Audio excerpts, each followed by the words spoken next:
Alright kids, Ham and Cheese back here with you again today.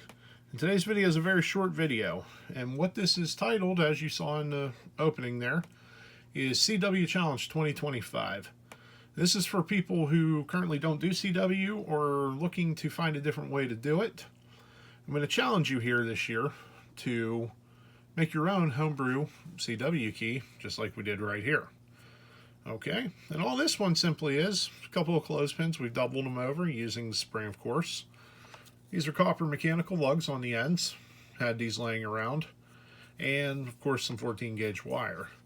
This is all stuff we had laying around the house or in the junk box, and that's the purpose of the challenge, is to use what you have to make an effective and usable CW key.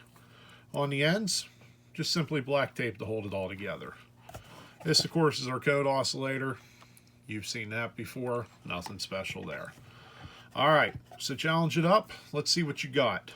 And when you make that video or you share it, don't forget to mention Ham and Cheese in your mentions, and we'll see what you got, and I'll comment on them as we go. Alright kids, thanks for watching.